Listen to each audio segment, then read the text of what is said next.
Hello, everyone. I'm going to be talking about Chapter 12, Beyond Technology's Promise, Building Trust, Owning Narrative, Self-Authorship, and Power of Storytelling.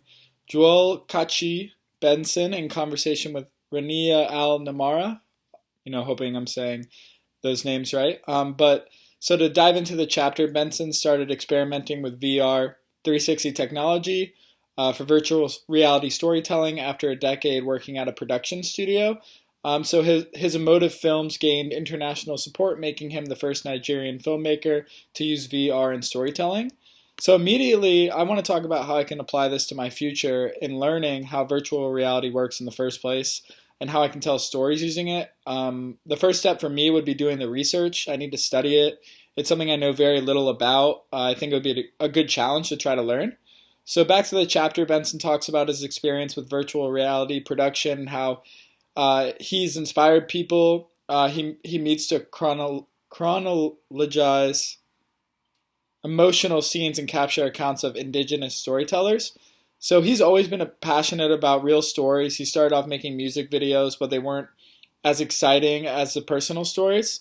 A client told him that she wanted to make a 360 video, and he did some research and found out that the production of 360 video, how they worked. And the more he searched, the more intrigued and interested he became. It became a new tool to push the envelope of storytelling. He was able to take people to places they normally wouldn't be able to go to with virtual reality. So he would amplify people's voices and give people the opportunity to experience what they otherwise wouldn't.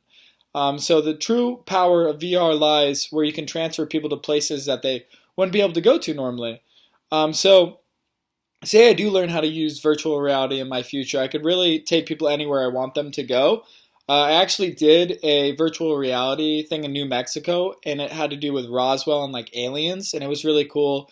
And basically, I put on the glasses, and it took me to through a story of virtual reality and aliens. And I just think if I learned how to do that, I can really take people to different settings, and I can use it as a creative tool. I can also take people into stories that normally wouldn't exist using virtual reality. So back to what he talks about. He mentions, is the story worth telling in the first place, and are the stories that need to be amplified? He feels like there's an audience for every story. Benson talks about going into every story with a genuineness of intention. This is what he tries to say with the story. This is the issues he's trying to address, and these are the voices he's trying to amplify. So I think in my future career, I think I can keep these things in mind. I like how direct he is in everything he says. I need to remember that there is an audience for every story. I just need to find a way to reach them. He talks about how following his path is less tech and more creative in terms of how you go about telling a story. There's the usual plot points, the usual story points, and the usual arc of the story. They're the same regardless of the medium. There are learning curves that any filmmaker who does these sort of traditional and stories and trying to migrate to interactive or virtual reality, it can be more technical. So I need to be okay with the learning curves. I've said this many times before, but just taking it day by day and not getting frustrated where I am. There's a lot of things I need to learn on the technology, side point, and just in terms of my knowledge and capability of working in that aspect, I just need to be patient with myself and keep improving. So Benson goes on to speak about how, it is understanding how to keep the audience engaged over a length of the film, whether it's 5 minutes or 50 minutes, no matter what. I might not be the most tech savvy person, but I think I can hold people's attention well. So finding different ways to do this will be important.